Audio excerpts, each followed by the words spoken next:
यीशु मसीह ने शास्त्र का अध्ययन करके जान लिया कि शास्त्र में उसके बारे में क्या क्या लिखा हुआ है। आपका मेरा प्रभु 30 साल अध्ययन किया शास्त्र का, अपने चेलों से उसके विषय में बात किया, और उसके बाद में हम जानते वो चेलों से लूका में हमने 24वें अध्याय को पढ़ा कि वो फिर से जो बातें उसने पहले से कही थी उसे फिर से अपने चेलों को बता कर कह रहा है, मैंने ये बातें तुम्हें पहले भी बताई, मूसा ने व्यवस्था में मेरे बारे में लिखा है, भजनों में मेरे बारे में लिखा हुआ है, और क्या बोलते हैं जो भविष्यवक्ताओं की पुस्तकें हैं उसमें मेरे बारे में लिखा हुआ है। यीशु मसीह जब पढ़ता था उसने अध्ययन करके जान लिया उसके बारे में क्या लिखा हुआ है। ओके, आप तैयार हैं वचन सुनने? देखें, मेरे तरफ में देखें, यहाँ पर ना देखें, आप मेरे तरफ देखें कि मुझे पता चले आप सुन रहे हैं। ओके, सो बाइबल का वचन ये कहता है, हमने काफ़ी सारी बातों को देखा और हमने ये भी देखा कि कैसे व्यवस्था विवरण 28वें अध्याय के श्रापों को उसने हमारे लिए मिटा दिया, है ना। और व्यवस्था विवरण के 28वें अध्याय के पहले 14 वचन की आशीषें हमारे लिए उसने रिलीज किया। एक्चुअली मालूम आपको हमारी दुर्दशा कैसी थी? हमने श्राप तो कमा लिया था और आशीषें कमाने का दम नहीं था हमें, क्योंकि आशीषें भी उसके लिए थी जो व्यवस्था का पालन करेगा। हेलो, व्यवस्था विवरण 28वां अध्याय पहले 14 वचन को जब आप घर में पढ़ोगे और आपने जानते भी हो, मैं आपको बताना चाहता हूँ वो आशीषें पाना भी हमारे लिए आसान नहीं था। शत्रु एक मार्ग से आएगा, 7 मार्ग से भागेगा। धन्य हो तेरी टोकरी, तेरी कटौती, है ना। परमेश्वर का वचन कहता तेरे बच्चे, तेरे बीच जन्माए हुए बच्चे, तेरे जानवर, वो सारी जो लिस्ट लिखी गई धन्य होने के विषय में, वो धन्यता आप और मैं कमाने के लिए हमारे अंदर वो कमाने की ताकत नहीं थी, क्योंकि वो कमाया वही व्यक्ति को कमाया जा सकता था जिस व्यक्ति ने व्यवस्था को पूरा किया है ना। यदि तुम मेरी विधि और आज्ञाओं को मानेंगे तो तुमको ये सब मिलेगा। सो वो विधि और आज्ञाओं को मानने वाली बातें हमने की नहीं, उलट हमने विधियों को तोड़ दिया। तो तोड़ने के कारण श्रापों के हकदार हो गए और आशीषें कमाने का दम हम में नहीं था। मगर यीशु मसीह आया और यीशु मसीह ने आशीषों को कमा लिया, क्योंकि उसने सारी व्यवस्था की विधियों को अपने जीवन में पूरा किया, सारे विधियों के लेख को खुद के जीवन में पूरा किया। इसलिए एक बात आपको बताना चाहता, बड़े ध्यान से सुनना। ओल्ड टेस्टमेंट जब आप पढ़ते हो वो व्यवस्था से भरा हुआ है। मत्ती, मार्क, लूक, यूहन्ना जो है वो सीजन टाइम है यीशु मसीह के मिनिस्ट्री का। वो सीजन टाइम है जब यीशु व्यवस्था को पूरा कर रहा है और अनुग्रह को लेकर आ रहा है। आप समझ रहे हैं? पवित्र आत्मा आपकी मदद करे, बड़े ध्यान से सुनना। ये मालूम आपको कुछ चीजें जो यीशु बोलता है अब हमको बोलने की जरूरत नहीं। कुछ चीजें जो यीशु ने कर दिया अब हमको करने की जरूरत नहीं है। इसलिए जब आप बाइबल में पढ़ते हो और आप कहते ये तो यीशु ने किया ना, तो आप ये ना समझे यीशु ने किया तो मुझे भी करने की जरूरत है। ओके, आप सुन रहे? आप ध्यान से सुनो सिस्टर, आप ध्यान से सुनो, ठीक है। और आँख बंद करके ना सुनो, ध्यान से सुनो वचन को। मैं कुछ महत्वपूर्ण बातें आपको बता रहा। जैसे यीशु मसीह ने बोला कि देखो मैं व्यवस्था को खत्म करने नहीं, मैं व्यवस्था को पूरा करने आया हूँ। अब चर्च ये नहीं बोल सकता। क्यों? क्योंकि चर्च व्यवस्था से निकल चुका है। जो कुछ व्यवस्था का रिक्वायरमेंट था वो सब यीशु ने पूरा कर दिया है। इसलिए अब चर्च को ये नहीं कहने की जरूरत कि हम भी व्यवस्था को पूरा कर दें, क्योंकि हमारे लिए यीशु ने पूरा कर दिया। और अब पूरा करके यीशु कहता है बेटा सुनो, सिंपल एग्जांपल, ये मोबाइल मैं खरीदने के लिए गया और ये मोबाइल की कीमत जितनी भी है वो मोबाइल की कीमत यदि पास्टर मुन्ना ने चुका दिया तो मुझे चुकाने की जरूरत नहीं है, मुझे सिर्फ मोबाइल लेने की जरूरत है गिफ्ट के तौर पर। आप समझ रहे हैं? ऐसे जितने व्यवस्था विवरण 28वें अध्याय की आशीषें हैं वो आपको और मुझको अब कमाने की जरूरत नहीं है, क्योंकि उसको कमाने के लिए जो कीमत थी ना व्यवस्था को पूरा करना, वो आप और मैं नहीं कर सकते थे, वो यीशु ने करके हमें वो गिफ्ट में दे दिया है। हालेलुया। आप समझ रहे हैं? सो अब हम क्या करते हैं, हम रिजॉइस करते हैं। इसलिए मेरी बात बड़े ध्यान से सुनना।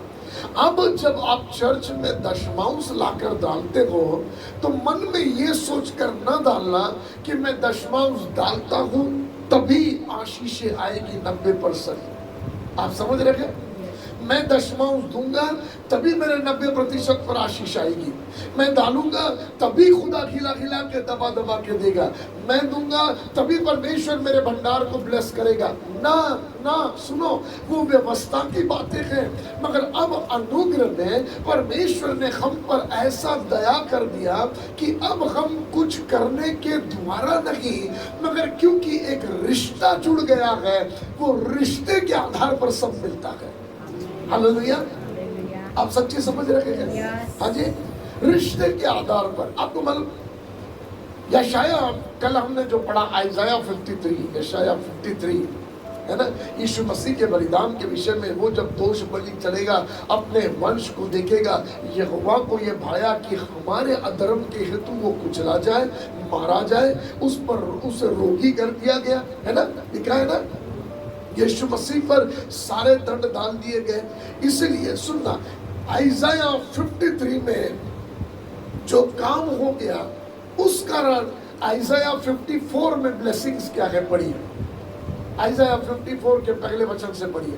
यशाया 54। हाँ, यशाया 54 पहले वचन से पढ़िए बुलंद आवाज में। हे बांझ, हाँ, तू जो पुत्रहीन है बांझ, तू जो पुत्रहीन है, जय जयकार कर, जय जयकार कर। हाँ, जिनसे प्रसव पीड़ा नहीं हुई, हाँ, गला खोल कर जय जयकार कर, हाँ, और पुकार, हाँ, क्योंकि त्यागी हुई के लड़के हाँ, सुहागिन के लड़कों से अधिक होंगे। हाँ, आगे, यहोवा का यही वचन है, आगे, अपने तंबू का स्थान चौड़ा कर, अपने तंबू का स्थान चौड़ा कर, और तेरे डेरे के पट लंबे किए और जाए, तेरे डेरे के पट लंबे किए जाए। आगे, हाथ मत रोक, हाथ मत रोक, रस्सियों को लंबी बड़ा कर, और खूंटों को दृढ़ कर, आगे, क्योंकि तू दाहिने बाएं फैलेगी। क्योंकि तू दाहिने बाएं फैलेगा। क्यों भाई?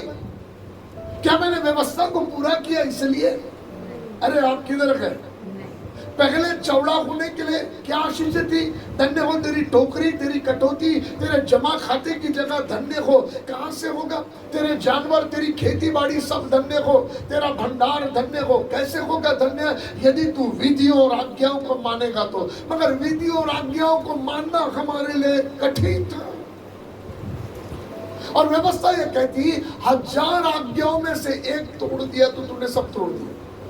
हेलो, इसका मतलब 999 आज्ञाओं को मानने के बाद भी मैं व्यवस्था की आशीषें पा नहीं सकता था। व्यवस्था से मिलने वाली ब्लेसिंग को पा नहीं सकता था यदि मैंने एक आज्ञा को तोड़ दिया।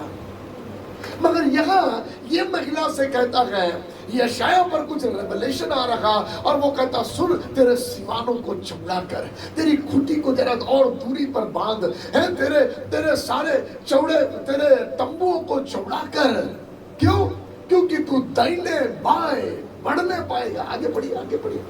क्योंकि तू दाहिने बाएं फैलेगी, हाँ, और तेरा वंश जाति जाति का अधिकारी होगा, आगे, और उजड़े हुए नगरों को फिर से बसाएगा। आगे, मत डर, हाँ, क्योंकि तेरी आशा फिर नहीं टूटेगी। आगे, मत घबरा, हाँ, क्योंकि तू फिर लज्जित न होगी, आगे, और तुझ पर सियाही न छाएगी, हाँ, क्योंकि तू अपनी जवानी की लज्जा भूल जाएगी, हाँ, और अपने विधवापन की नामधराई को फिर स्मरण न करेगी, हाँ, क्योंकि तेरा कर्ता तेरा पति है। ओ हालेलुया।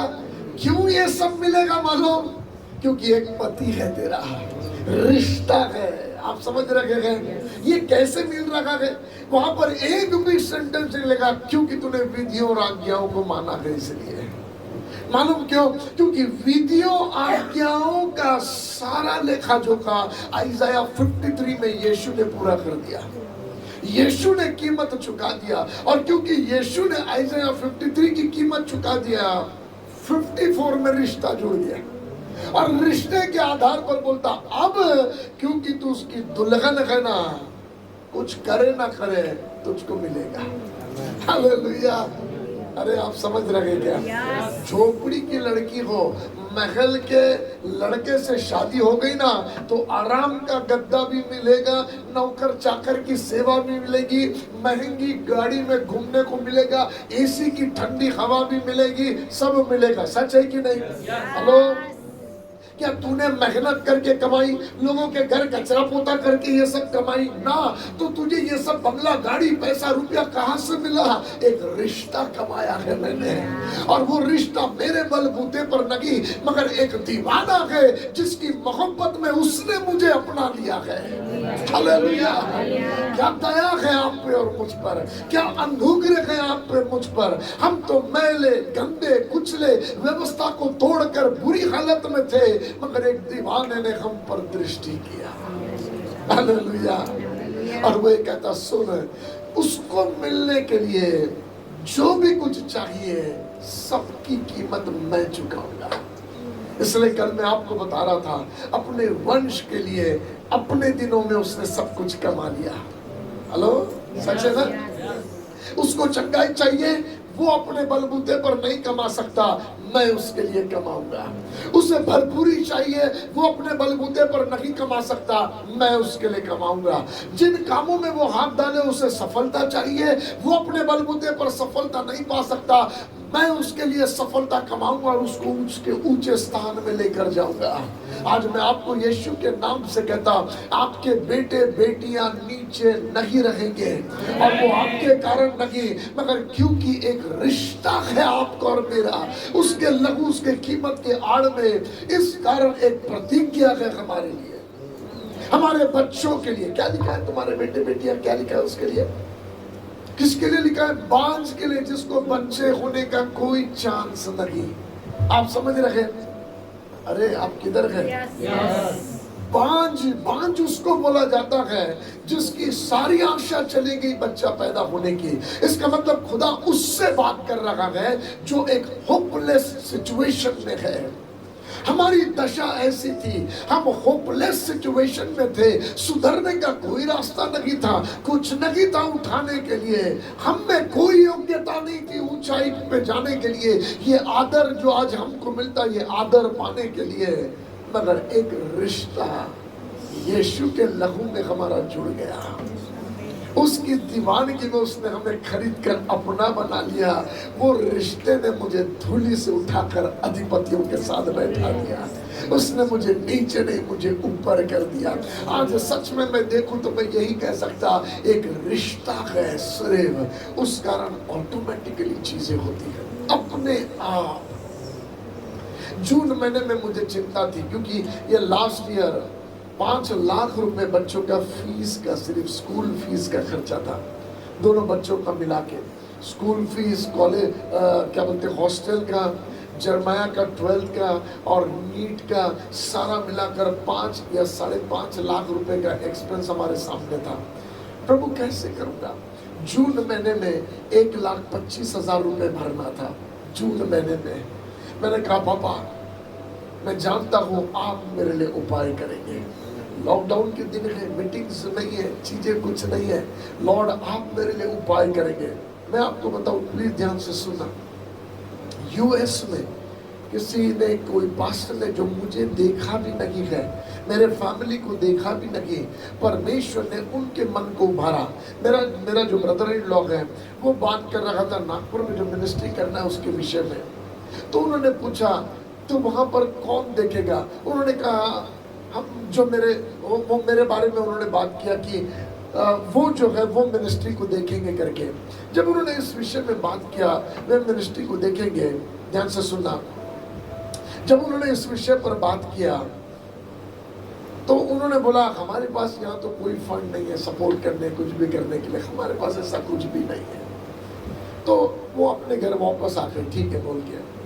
मगर उसी चर्च में उसी वीक में एग्जैक्टली इतना बड़ा अमाउंट उनको डोनेशन आया जिसका टाइट उन्होंने निकाला। जो डोनेशन आया उसका टाइट उन्होंने निकाल कर मेरे ब्रदर इन लोग को बुलाकर स्पेशली बोला, वो पास्टर के लिए जिसका नाम आपने लिया, वो पास्टर के लिए हमारे तरफ से ये गिफ्ट है।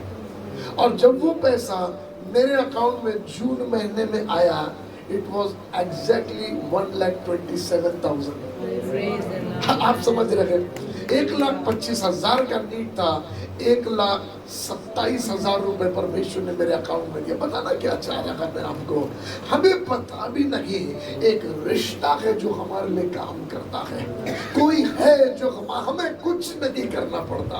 प्यारो अपनी कोशिश, देखो मैं आपको कहता अपनी कोशिश से मिलेगा, आपको मिलेगा, ये नहीं कह रहा नहीं मिलेगा, मिलेगा, मगर एक बेटर वे प्रभु ने निकाल के लेके आया आपके और मेरे लिए। एक और उत्तम मार्ग निकाल के लेके आया जहां वो कहता बेटा तू कोशिश मत कर, तेरा पापा तेरे लिए करेगा, तू सिर्फ मजा कर, तू विश्वास से हासिल कर, एंजॉय कर वो लिबर्टी को।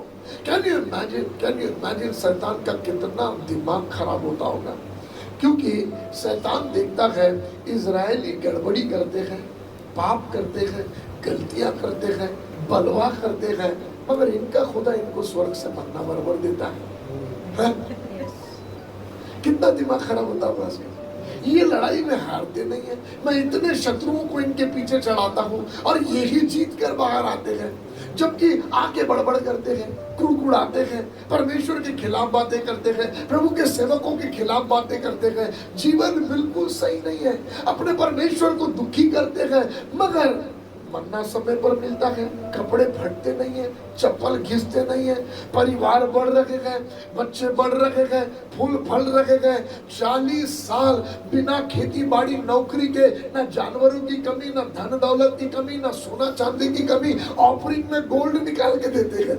हेलो, अरे आप समझ रहे क्या?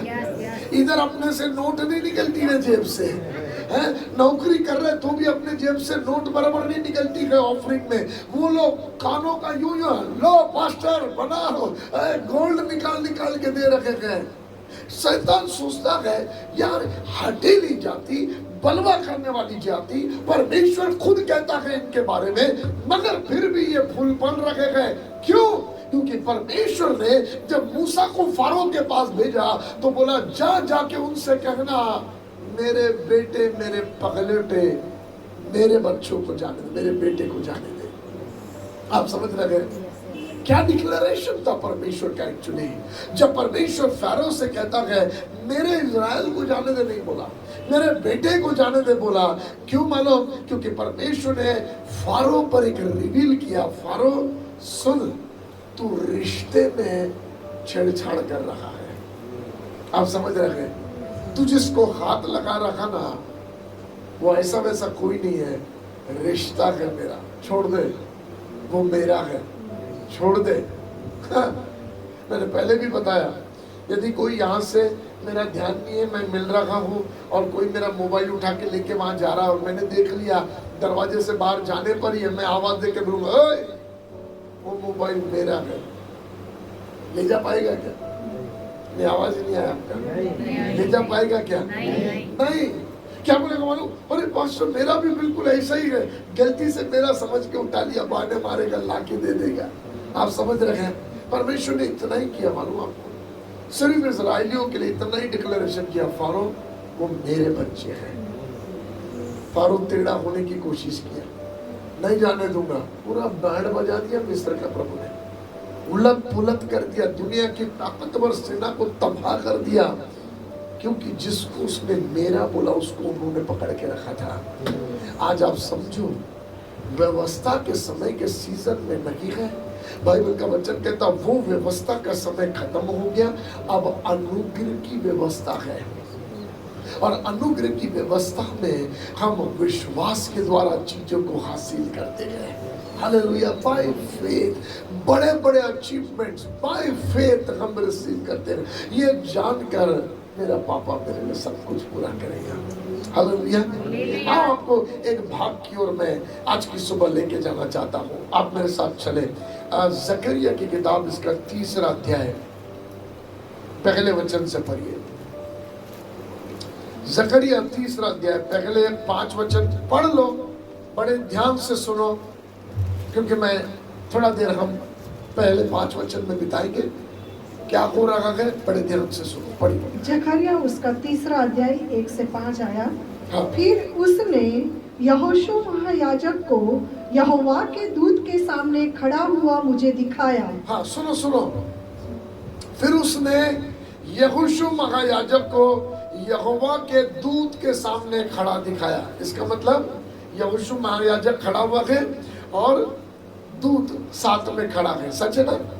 यहोवा का दूत, एक्चुअली आप बाइबल के स्कॉलर्स, अध्ययन करने वाले कहते हैं जगह जगह ये वर्ड लिखा जाए यहोवा का दूत, वो एक्चुअली यीशु मसीह के बारे में डिक्लेरेशन है। यीशु का सिंबॉलिक चिन्ह है। आप समझ रहे हैं? शास्त्र के अध्ययन करने वाले। सो आप जब बाइबल में स्वर्गदूतों के बारे में पढ़ो तो वो स्वर्गदूत है, मगर जगह angel of the Lord use किया गया, वो जीसस के लिए यूज किया गया कहते हैं। ओके, सुनो। सो यहाँ पर यहोशू महायाजक खड़ा है। कौन है ये? अरे बोलिए, कौन है ये? यहोशू कौन है? जोर से बोलो। यहोशू महायाजक है। इसका मतलब उद्धार पाया हुआ, प्रभु को जाना हुआ, है ना? ऐसा व्यक्ति, साधारण व्यक्ति नहीं है। दुनिया में भटकने वाले व्यक्ति के बारे में बात नहीं चल रही है, बात उसके बारे में चल रही है जो प्रभु का सेवक है। और वचन ने कह रखा यहोशू महायाजक है और उसके सामने यहोवा का दूत अर्थात मानो यीशु मसीह खड़ा है। और आगे, और शैतान उसकी दाहिनी ओर उसका विरोध करने को खड़ा था। अरे आप देखो, एक बाजू यीशु खड़ा है, दूसरी बाजू शैतान खड़ा है। और काय के लिए खड़ा है? विरोध करने के लिए खड़ा है। और किसके सामने हो रखा है ये सब? यहोवा के सामने हो रखा। थोड़ा चित्र देखना, एक न्यायालय है, जज साहब परमेश्वर बाप है, ठीक है? हेलो, इधर देखो, इधर देखो। अभी बाइबल नहीं पढ़ रही, इधर देखो। मैं चाहता आप ध्यान से सुनो, समझो, चित्र देखो। न्याय की कुर्सी पर परमेश्वर बाप बैठा है, न्यायाधीश है, परमेश्वर बाप बैठा है। बाइबल का वचन है कहता परमेश्वर के और हमारे बीच में बिचवैया यीशु मसीह है। हमारा वकील, हमारा एडवोकेट यीशु मसीह है। आप समझ रहे? वो यीशु हम जोशुआ के सामने खड़ा है। उधर पे दूसरा एक वकील है जो दोष लगाने वाला वकील है, उसका नाम शैतान है। सच है? 2 प्रकार के वकील रहते, एक पक्ष वाला वकील रहता और एक विपक्ष वाला वकील रहता। एक विरोध वाला वकील रहता है। विरोध वाला क्या करता है? दोष लगाता है ना? सबूतों और हालातों को सामने लाकर पेश करके कहता है इसके जीवन पर ये दोष है। और ये सारे, सुनना मेरी बात बड़े ध्यान से, पवित्र आत्मा आपकी मदद करे। न्यायाधीश जो है वो सच्चा न्यायी है। आपका मेरा परमेश्वर बाप जो है वो सच्चा न्यायी है। और वो भले को बुरा, बुरे को भला नहीं बनाता, वो उलट पालट नहीं करता है। वो न्यायाधीश है, सच्चा न्यायाधीश है। और अब वो न्याय के चेयर पर बैठा हुआ है। एक एडवोकेट यहाँ पर है जिसका नाम यीशु है, दूसरा है यहाँ पर जिसका नाम शैतान है। आप समझ रहे चित्र? हेलो। और अब वो दोष, शैतान जो है वो दोष लगा रहा है यहोशू महायाजक पर। कंडीशन देखो यहोशू महायाजक का, पढ़िए।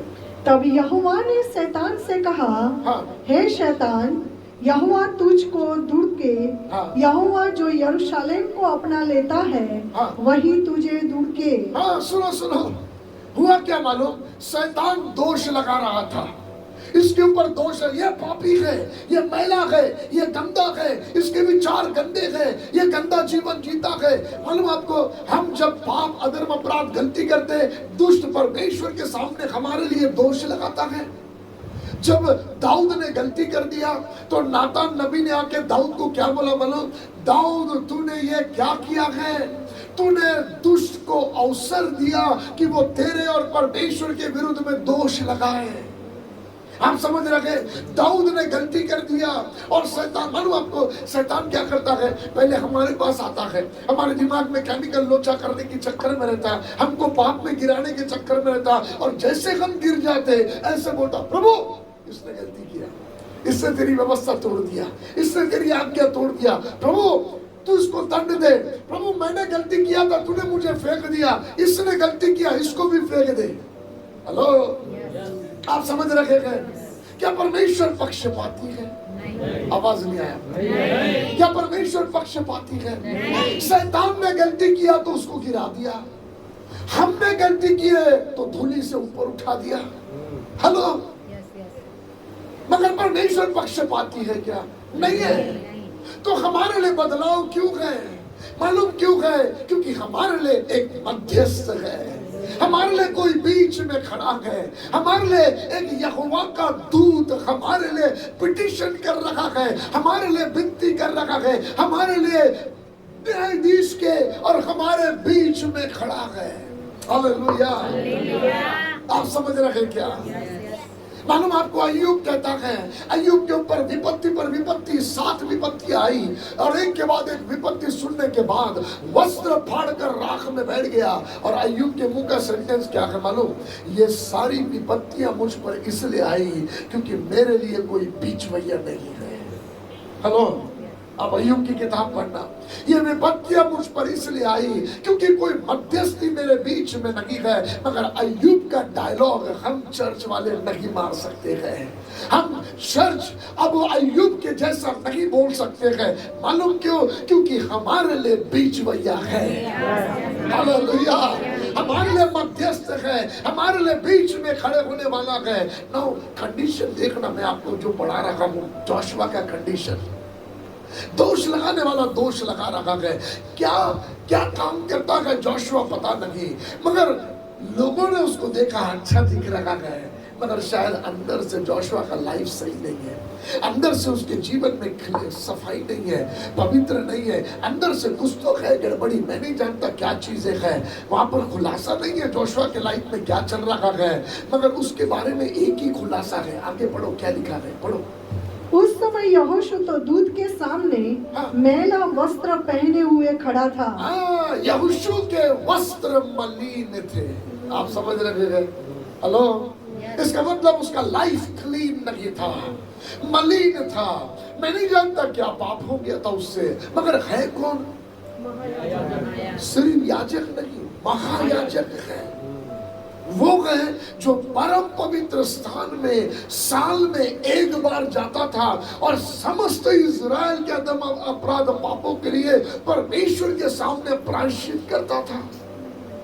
2 बलिदान चढ़ाता था, एक खुद के पापों के लिए, उसके बाद यरूशलेम के अधर्म अपराधों के लिए, और परमेश्वर के सामने जाकर विनती करता था। आप समझ रहे हैं? और यदि इसके जीवन में गलती है तो ये वहीं पर मर जाया करता था। बाइबल का वचन कहता महायाजक है, इसे पवित्र जीना है, मगर बाइबल का वचन कहता वस्त्र तो पहना है मगर याजकीय वस्त्र नहीं है, मलिन वस्त्र है। और अब उसके जीवन में मलिन वस्त्र को दिखाकर, उसकी मलिनताओं को दिखाकर विपक्ष वाला वकील सबूतों और हालातों के साथ खड़ा है। अरे आप समझ रहे क्या? पवित्र आत्मा आपकी मदद करे, प्लीज ध्यान से सुनो।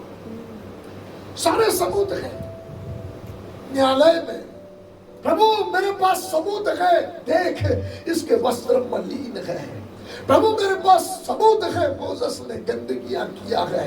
प्रभु मेरे पास सबूत है मुन्ना ने अच्छा जीवन नहीं जिया है। प्रभु मेरे पास सबूत है, आपका नाम, आपका मेरा नाम लेके शैतान सबूतों और हालातों को पेश करता है। और एक कहता प्रभु मेरे पास सबूत है, मगर जब वो सारे गवाहों को लेकर, सारी बातों को लेकर न्यायाधीश के सामने कह रहा था इसे दंड दो, इसे नरक दंड दो, इसे आग में डाल दो, तो वहां से यीशु चिल्ला कर कहता है यहोवा इसको दंड नहीं मगर यहोवा तुझको डांटे। हालेलुया, कम ऑन यीशु, आप क्या बोल रहे हो? ये इसके वस्त्र मलिन है, सबूत है, वो जो कह रहा है झूठ नहीं है। मैंने पाप किया, शैतान कहता है मोसेस ने पाप किया, वो झूठ नहीं है। आपने मैंने गलतियां किया, वो झूठ नहीं है। सच है कि नहीं? अगर शैतान कहता है प्रभु ये पापी है, तो वो झूठ नहीं है। हमने गलतियां की है, सच में गलतियां की है। ये रोमियो का लिखने वाला कहता एक भी नहीं था, हर किसी ने व्यवस्थाओं को तोड़ दिया, हर किसी ने गलतियां की और समस्त मनुष्य जाति को जोशुआ के नाई कटघरे में खड़ा कर कर शैतान हंसता हुआ कहता है प्रभु इसने गलती की है, इसके वस्त्र मलिन है, इसे दंड की आज्ञा दी जाए, इसे मेरी तरह अताकुंड में डाल दिया जाए, नरक की आग में झोंक दिया जाए। मगर मैं धन्यवाद देता, जब दोषी दोष दे रहा था, यीशु बीच में उठकर खड़ा हो गया और ये कहता है यहोवा तुझको डांटे। पढ़ो पढ़ो पढ़ो पढ़ो पढ़ो। उस समय यहोशू तो दूत के सामने मैला वस्त्र पहने हुए खड़ा था। हाँ। तब दूत ने उनसे जो सामने खड़े थे कहा, हाँ। उसके ये मैले वस्त्र उतारो। हाँ। फिर उसने उससे कहा, हाँ। देख मैंने तेरा अधर्म दूर किया है हाँ। और मैं तुझे सुंदर वस्त्र पहना देता हूँ। अच्छा ये कौन बोल रहा है? ये वाक्य किसने बोला? जज ने बोला कि यहोवा के दूत ने बोला? अरे आप मेरे साथ नहीं चल रहे, प्लीज सुनो ध्यान से।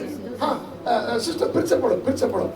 तब दूत ने उनसे हाँ। जो सामने खड़े थे कहा। हाँ, इसका मतलब अकेला शैतान नहीं है, और भी बहुत सारे हैं। इसका मतलब गवाहों को लेके आके खड़ा रखा है। आप समझ रहे? प्लीज सुनना ध्यान से। और भी दो प्रकार के दो पार्टी के लोग हैं। सुनना, दुष्ट के साथ भी गवाहे हैं और यहाँ पर यहोवा का दूत अर्थात यीशु के साथ भी उसके लोग हैं। ओके प्लीज ध्यान से सुनना, पवित्र आत्मा आपकी मदद करे। चित्र देखो, न्यायालय में हो क्या रखा गया है। एक झुंड दोष लगा रखा गया, इसने ऐसा किया वैसा किया, वस्त्र मलिन है, काम अधर्म के है इसने सारे धार्मिकता के कामों को बिगाड़ दिया है, इसका जीवन मलिन है। और जोशुआ बेचारा कुछ नहीं बोल पा रहा, क्योंकि उसका पाप अब गुप्त नहीं रहा, अब वो खुला हो गया। बाइबल का वचन कहता है एक दिन तेरा पाप सबके सामने खुल जाएगा।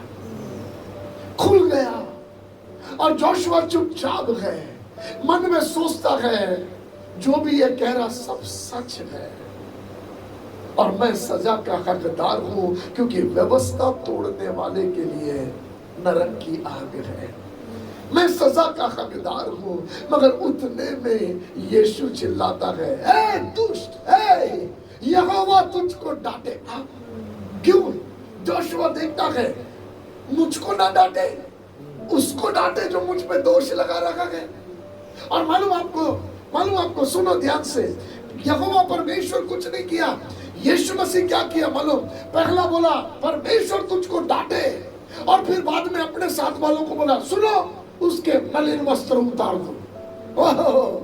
हालेलुया। शैतान जो दिखाकर दोष लगा रहा था, यीशु ने वही मिटा दिया। अरे आप समझ रहे क्या? हालेलुया। आपकी मेरी कमजोरियां, आपकी मेरी गंदगियां जिसे दिखाकर हम पर दोष आ रहा था, वही पाप यीशु ने मिटा दिया, वही गंदगियां यीशु ने मिटा दिया। आपके मेरे जीवन के वही गुनाह अपराधों को उतार दिया। अब शैतान क्या बताता है? बता, क्योंकि जो तू दिखा रहा था मैंने वही उतार दिया। ओ हालेलुया। आप समझ रहे क्या? इसलिए बाइबल का वचन कहता मैं तुम्हें श्वेत वस्त्र पहनाऊंगा, मलिन वस्त्र को उतार कर मैं तुम्हें श्वेत वस्त्र पहनाऊंगा। क्यों मालूम? क्योंकि न्याय के दिन दोष लगाने वाला दोष नहीं लगाने पाएगा। वो ढूंढता रहेगा इसने इतना कुछ तो किया था, मगर बिल्कुल साफ दिखता है। और मैं मालूम आपको, सुनना मेरी बात, वचन तो एक और बार पढ़ेंगे, बड़े ध्यान से सुनना। जोशुआ क्या कर रहा है मुझको बताना। पढ़िए उसी बात को। उस समय यहोशू तो दूत के सामने मैला वस्त्र पहने हुए खड़ा था। हाँ, क्या कर रहा था? तब दूत ने हेलो क्या कर रहा था? खड़ा था। अपने बाजू वाले को बोलो कुछ ना करो। कुछ न करो। मालूम बेस्ट बात क्या है? मैला वस्त्र पहन के है मतलब प्रभु के सामने है। अरे आप सुन रहे क्या? गलती हो जाए तो प्रभु से दूर मत भागो, गुनाह हो जाए तो यीशु से दूर ना भागो। जब हम छोटे बच्चे थे, गलती हो जाए तो रोते हुए अपने माँ बाप के पास ही भागते थे, मार खाने के बाद भी उन्हीं को लिपटते थे। अब बड़े होने के बाद इतना क्यों दिमाग आ गया हमको, इतनी क्यों अकड़ आ गई हमको कि हम गलती करने के बाद और दुनिया में भागते हैं और ये कहते अब गलती हो गई ना, अब मैं चर्च नहीं आऊंगा, अब प्रार्थना में नहीं बैठूंगा। हम कई दिनों तक प्रार्थना नहीं करते गलती हो जाने के बाद, बाइबल पढ़ना छोड़ देते गलती हो जाने के बाद, प्रभु को पुकारते नहीं गलती हो जाने के बाद। ये मन में सोचते रहते प्रभु क्या सोचेगा, प्रभु क्या बोलेगा। हेलो, परमेश्वर क्या चाहता है मालूम? यद्यपि तेरे से गलती हो जाए गंदे कपड़े में, मगर अपने बाप के पास रहे बेटा, क्योंकि तेरे बाप में दम है। तेरे मलिन वस्त्र निकाल कर वो तुझे श्वेत वस्त्र पहनाएगा। इसलिए सफन्या की किताब 3 अध्याय के 14-15 वचन में लिखा है, जय जयकार कर, आनंद कर, ऊंचे स्वर से गा, क्योंकि यहोवा ने तेरा दंड दूर कर दिया है। हालेलुया।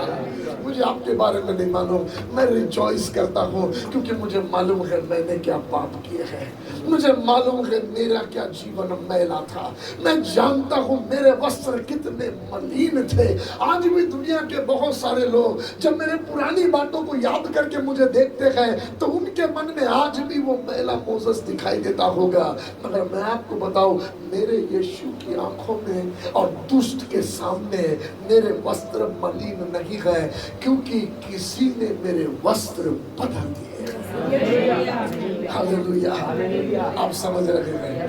पवित्र आत्मा आपकी मदद करे। सुनना मेरी बात, वो यहोशू मलिन वस्त्र पहने हुए था, दूत यहोवा का मलिन वस्त्र पहने नहीं था।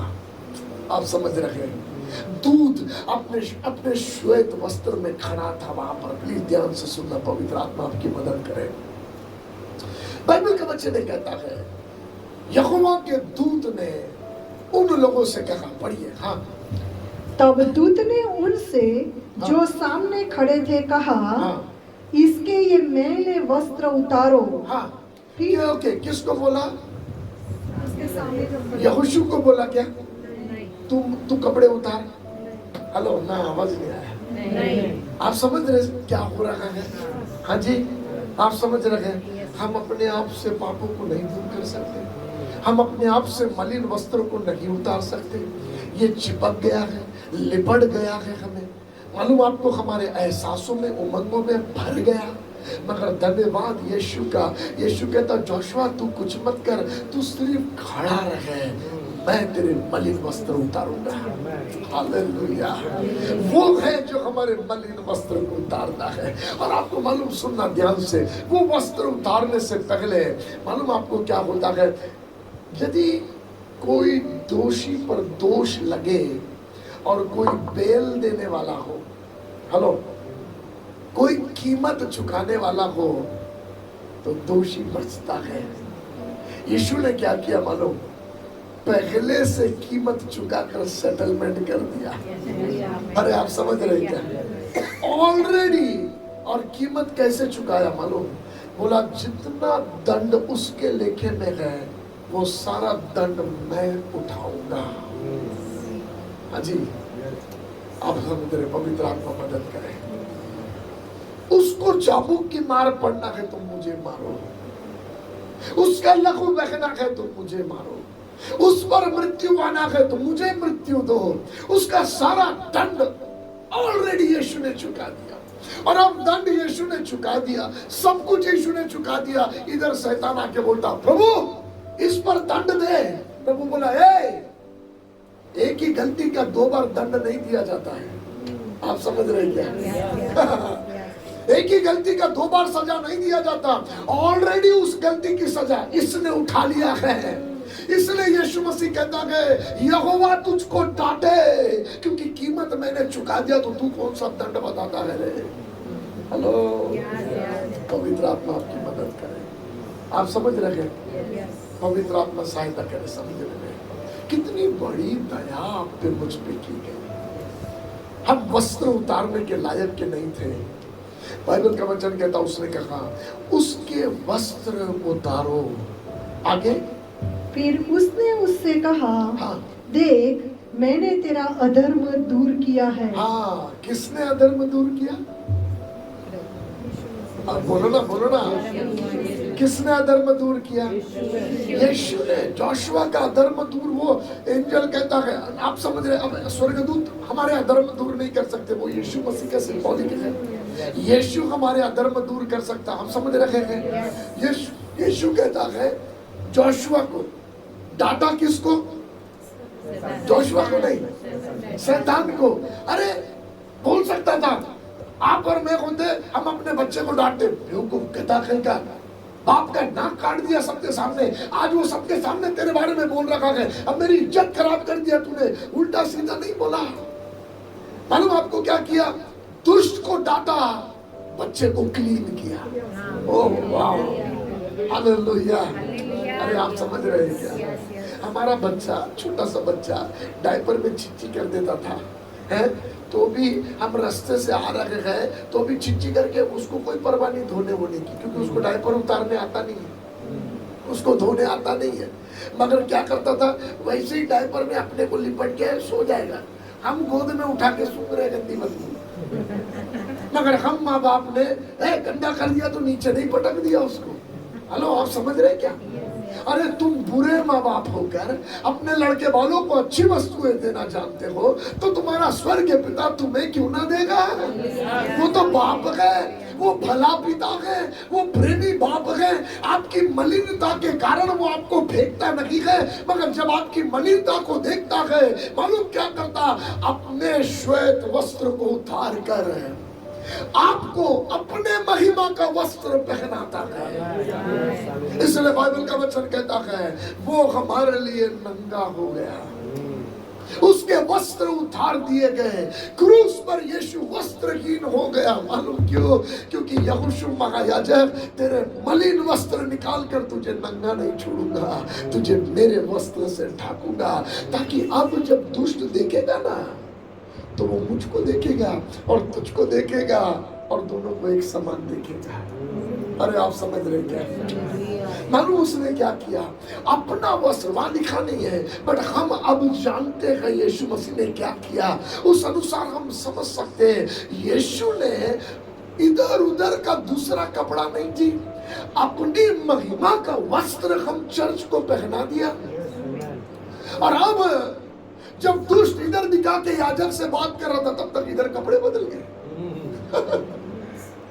और परमेश्वर बाप उसको देखकर कहता होगा, हे तू जिसके ऊपर दोष लगा रखा ना, मैं यहां से उसको मेरे बेटे के समान देख रहा हूं, क्योंकि उसकी चमक और मेरे बेटे की चमक एक समान दिखती है, क्योंकि वो अपनी कमाई हुई धार्मिकता के बलबूते पर यहाँ नहीं खड़ा है, मगर उसे मेरे बेटे का वस्त्र पहनाया गया है। इसलिए अदन के बगीचे में वही जानवर जो बलिदान हुआ, उसी का चमड़ा उसके नंगेपन को ढाकने के लिए दिया गया। आप समझ रहे हैं? सिंबॉलिक है, यीशु मसीह के द्वारा हमारा नंगापन ढाका गया। आप समझ रहे हैं? हम अपने आप से कुछ नहीं कर सकते।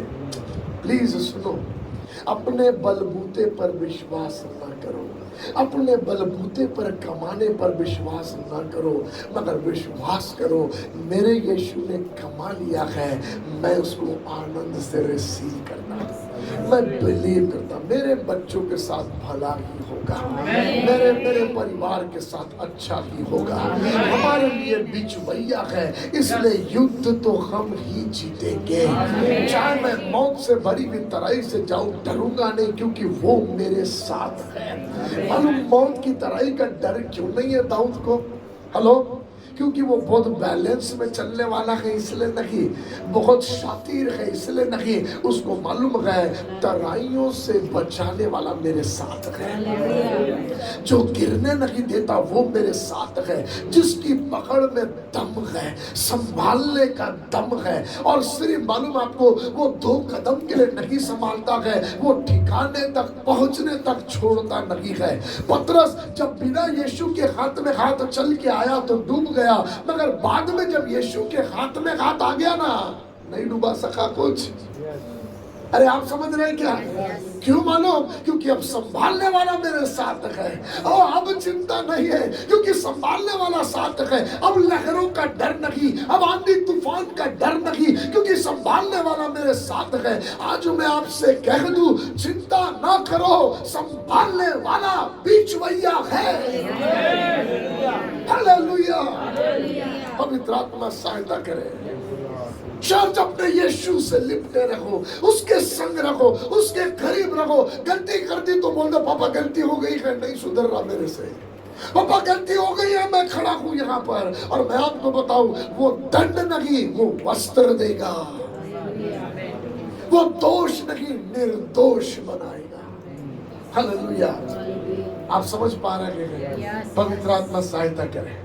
बोला उसके वस्त्र उतारो, उसे अच्छा वस्त्र पहनाओ। देखो देखो देखो, वस्त्र भी पहनाने से पहले क्या किया, ध्यान से सुनना। बोल दिया वस्त्र के बारे में, हाँ? उसका वस्त्र उतार दिए। चित्र देखो, जोशुआ का वस्त्र उतार दिए, मगर अब क्या हुआ? पढ़ो पढ़ो। फिर उसने उससे कहा, देख मैंने तेरा अधर्म दूर किया है, हाँ। और मैं तुझे सुंदर वस्त्र पहना देता हूँ। हाँ, मैं तुझे सुंदर वस्त्र पहना देता हूँ। अभी पहनाया नहीं है, पहना देता हूँ। आगे आगे। हाँ। तब मैंने कहा, हाँ। इसके सिर पर एक शुद्ध पगड़ी रखी जाए। हाँ। अतः उन्होंने उसके सिर पर याजक के योग्य शुद्ध पगड़ी रखी। हाँ। और उसको वस्त्र पहनाए। वस्त्र बाद में पहना है ना? अरे आप है क्या मेरे साथ? प्लीज चलो मेरे साथ। पहले क्या पहना है? पगड़ी पहनाया। आप समझ रहे हैं? पहले खड़ा था तो पगड़ी नहीं थी, हाँ? क्योंकि मलिन वस्त्र थे, जीवन पर दोष था। मगर अब एक श्वेत पगड़ी, शुद्ध क्लीन पगड़ी पहनाई गई। ये पगड़ी का खुलासा इफिसियों में पौलुस को मिला, और वो ये कहता है 6वें अध्याय के 10वें वचन में, ये पगड़ी उद्धार का टोप है। आप समझ रहे हैं? क्या किया उस एंजल ने, क्या किया यीशु मसीह ने? हम जकरिया 3 अध्याय से देख रहे। कैथरीन आप बाद में आए थे ना? ओके सुनो। सो बाइबल का वचन ये बता रहा, ये जो यीशु मसीह है सिंबॉलिक रीति पर, वो ये कहता है, सुनो, इसे श्वेत वस्त्र पहनाएंगे। मैं श्वेत वस्त्र देता हूँ, कहीं से नहीं लाना, मैं देता हूँ। क्योंकि धार्मिकता के वस्त्र हमें यीशु मसीह से मिले हैं। आप समझ रहे हैं? सो वस्त्र यीशु ने दिया, और देने के बाद बोला, सुनो, वस्त्र पहनाने से पहले उसे पगड़ी पहनाओ। इसका मतलब पहले साल्वेशन एनकाउंटर उसके लाइफ में आने दो, उद्धार का टोप दो, उसके ऊपर साल्वेशन का अनुग्रह आने दो, उसका पुराना हिसाब मिट जाए और यहाँ से नया बिगिनिंग हो जाए। मगर मालूम आपको, सबसे पहला भाग कौन सा कवर किया उसका? सिर। क्यों? क्योंकि दुष्ट गिराने के लिए सबसे पहला केमिकल लोचा यही करता है, दिमाग में। आप समझ रहे हैं? हाँ, हमारे मन में सबसे पहला, हवा के मन में गड़बड़ी किया।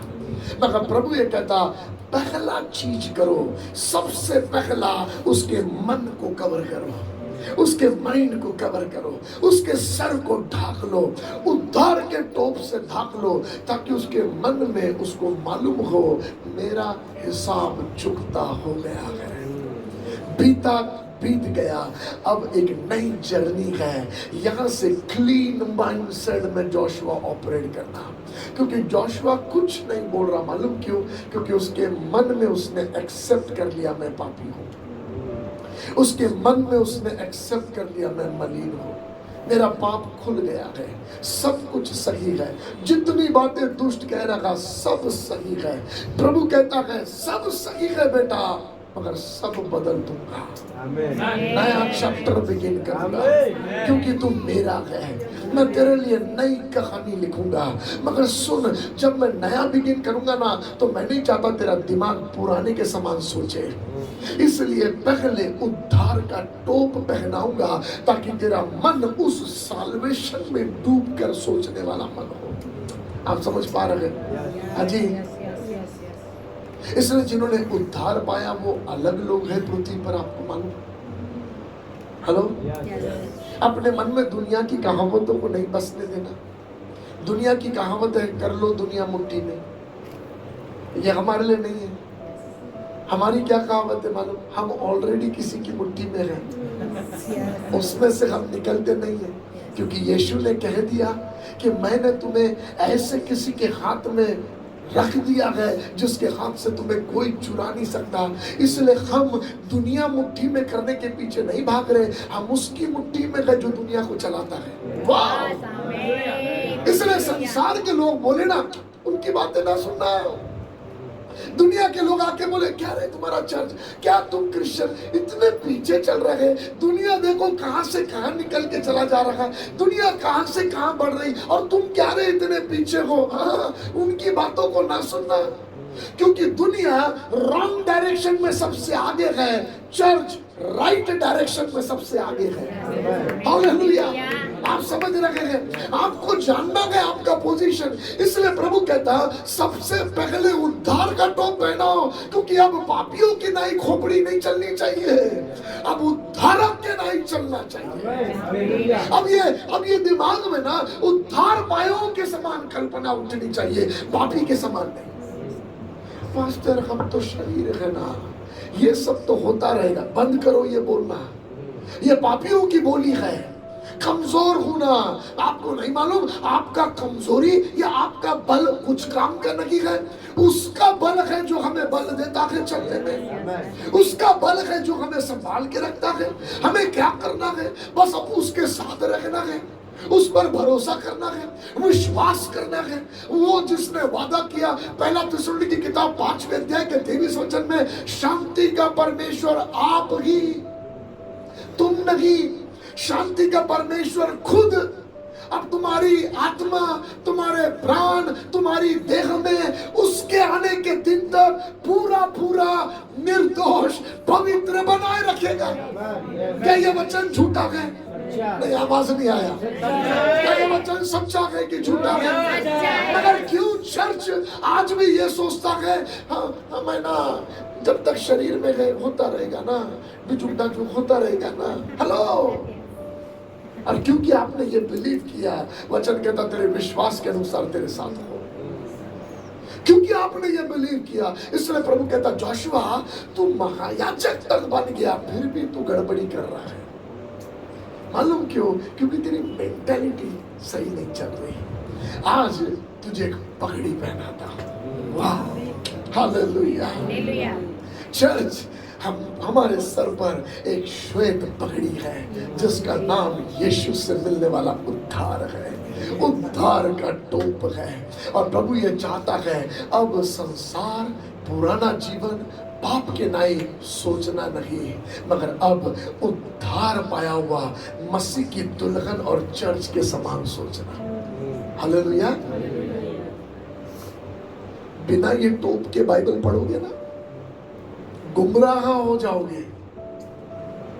आप समझ रहे क्या? प्लीज ध्यान से सुनना मेरी बात। यही बाइबल पढ़ के ओनली जीसस वाले ओनली जीसस का प्रचार करते, यहोवा विटनेस वाले यहोवा विटनेस का प्रचार करते, यही बाइबल पढ़ के माता परमेश्वर वाले माता परमेश्वर का प्रचार करते, यरूशलेम वाले यरूशलेम का प्रचार करते, यही बाइबल पढ़ के कल्ट ग्रुप अपना अपना प्रचार करते। सिर्फ बाइबल पढ़ने से लाभ नहीं होता है। मगर पवित्र आत्मा की अगुवाई से नए मन के द्वारा जब आप बाइबल पढ़ने के लिए देते हैं तब समझ खुल जाती है। जैसे यीशु मसीह ने शास्त्र समझने का उनकी बुद्धि को खोल दिया, ऐसे उद्धार के डोप के द्वारा वो चर्च की समझ को खोलना चाहता है ताकि हम समझ सके मेरे लिए क्या लिखा हुआ है। क्योंकि ये बाइबल में जो यहूदियों के लिए लिखा है वो आपके लिए नहीं है, जो अन्य जातियों के लिए लिखा है वो आपके लिए नहीं है। हेलो, सब कुछ बाइबल में का लिखा हुआ आपके लिए नहीं है, आपकी जानकारी के लिए है, मगर जीवन में लागू करने के लिए सिर्फ वो है जो चर्च के लिए लिखा है। इसलिए अब यहूदियों की जमीन पे खड़े होकर बाइबल ना पढ़ना, अन्य जातियों के जगह पे रह के बाइबल ना पढ़ना, चर्च वाले पोजीशन पे रह के बाइबल पढ़ना। परमेश्वर अनुग्रह दे आपको, जब उद्धार का टोप पहनाया है तो मन नया हो जाए। इसलिए कहता तुम्हारा चाल चलन कैसे बदलेगा। अरे रोमियो 12 वाक्य है, ये नया होने से। ये प्रभु ने देखा जोशुआ तेरा चाल चलन है ना, उसमें दाग हो रहा है और दोष लगा रखा है, तुझे टोप पहना देता हूँ, तेरा मन बदल जाएगा ना, चाल चलन में ऑटोमेटिक चेंजेस आ जाएगा। आप समझ रहे हैं क्यों चर्च टेढ़ी मेढ़ी चाल चले। हम सर्व की संतान नहीं है जो टेढ़ी मेढ़ी चाल चले, हम तो चरवाहे के पीछे चलने वाली, सीधा सीधा चलने वाली भेड़े हैं जो शांत पानी के पास जाती है जहाँ चरवाहा लेकर जाता। हम सर्व के बच्चे नहीं, हम परमेश्वर के चुने हुए बेटे बेटियां हैं। तो क्यों हम टेढ़ी चाल चले, क्यों ये हमसे होता है? क्योंकि हमारे मन को हमने खुला रखा, दुष्ट आकर अपने चालों को बो देता है। मगर धन्यवाद प्रभु का, आज वो हमारे मन को उद्धार के टोप से ढाक रखा है और ये कह रखा बेटा क्या पगड़ी तूने पहना है, समझ जा। हालेलुया। आप समझ रखे, सच्ची समझ रखे, क्या टोप तूने पहना है। इसलिए कहता वर्क अनटू योर साल्वेशन, जो उद्धार पाया उसके अनुसार जियो, कार्य करो। हेलो, क्या करना है मुझे? I need to start thinking, मुझे वैसा सोचना है जैसे एक उद्धार पाए जिसका हिसाब हो गया है। हेलो, अरे आप समझ रहे, वैसा मुझे लाइफ जीना है। इधर बैठकर भी अगर मैं वही सोचता, अरे बेटा तू पहले रास्ते पर फुटपाथ पर जीता था, मगर एक धनवान ने अब तुझे गोद लेकर अपना नाम दे दिया है और तुझे बेटा बनाकर घर में ला लिया। अब जब तू घर में बैठा है तो भिखारियों के समान मत सोच, चिंदी मेंटालिटी को हटा दे, मगर अब तेरे बाप के समान, राजाओं के समान सोच। अरे आप समझ रहे क्या? अभी भी बेटा वो सिक्कों को इधर उधर दबा के, सिक्कों के बारे में मत सोच बेटा, बैंक बैलेंस के बारे में सोच, बाप का बिजनेस आगे कैसे ले जाएगा उसके बारे में सोच। अब तेरे सोच विचार बदल दे बेटा। और मालूम ये सब चीजें क्यों हो रहा है? क्योंकि मालूम तू बाप के घर आकर भी चिंदी कपड़े पहन कर है, तूने अभी भी वो पोटली को खोला है, नहा के आया है बाप के घर के शैम्पू से, मगर उसके बाद तू पहन रहा वही फुटपाथ वाले कपड़े, भिखारी वाले कपड़े, वही फटे चिंदी। बाप कहता बेटा तेरी पोटली और तेरी ये चिंदी कपड़े पूरा फेंक, अंदर के कपड़े भी सब निकाल के फेंक, अपने बाप के सामने खुला हो जा, तेरा बाप तुझे ऊपर से नीचे नया वस्त्र पहनाएगा। आप समझ रहे क्या? एक फुटपाथ के भिखारी को लाकर जब महल के वस्त्र सूट बूट पहनाओ ना, पहचान ही बदल जाती है। अरे आप समझ रहे क्या? जब वो महंगी गाड़ी से उतरे ना तो अपने आप स्मार्ट दिखता है, पता नहीं क्या है, अपने आप महंगी गाड़ी से उतर। जो फुटपाथ पे भीख मांगता था लड़कियों को देख के, तो लड़के है बोल के अगर वो नजदीक भी आ जाए तो दूर भागते रहे, कहता भिखारी आ गया। मगर अब महंगी गाड़ी से उतरा तो 4 लड़कियां दिख लिया। हेलो, मैं क्या बोलना चाह रहा आपको, उल्टी सीधी बातें नहीं कर रहा है, मगर मैं आपको समझाने की कोशिश कर रहा था सिंपल एग्जाम्पल से। वो वस्त्र प्रभु हमें पहनाता है, वो टोप हमें पहनाता है जो हमारी आइडेंटिटी को बदल देता है। मगर मालूम आपको समस्या क्या है? हम अगर टोप ना पहने तो दिमाग अच्छे कपड़े पहनने के बाद भी भिखारियों की तरह होता है। हेलो, कुछ मूवीज है जहाँ पे चोर लोग अच्छे महल में घुस गए, उन्होंने देखा दामाद बना लेते इनको, ऑफिस में ले जाके बैठे हैं ऑफिस के चेयर पे सूट वूट पहन के, मगर दिमाग में यही चल रहा तिजोरी में कैसे हम लपेट के भाग जाएंगे। है आपने देखे ना ऐसे कुछ मूवीज है, तिजोरी में कल उनका दिमाग सिर्फ उतने तिजोरी में जो है, जबकि उनको ऐसे जगह पर मिला जहाँ पर रहते हुए वो ऐसी कई तिजोरियां भर सकते हैं, मगर इनका दिमाग अभी भी उधर चोर वाला है। ऐसे प्रभु के बेटे बेटियां चर्च में आने के बाद, अपना जीवन प्रभु को देने के बाद भी उस मेंटालिटी में जीते हैं। और आज प्रभु ये कहता, बेटा सबसे पहला चीज तेरे सर को ढाकूंगा। आप समझ रहे, उद्धार का टोप और उसके बाद धार्मिकता के वस्त्र। ओह माय गॉड, अब दोष लगाने वाला उसका जिक्र ही नहीं है। हाँ जी, क्योंकि कुछ है ही नहीं अब उसके पास बोलने के लिए।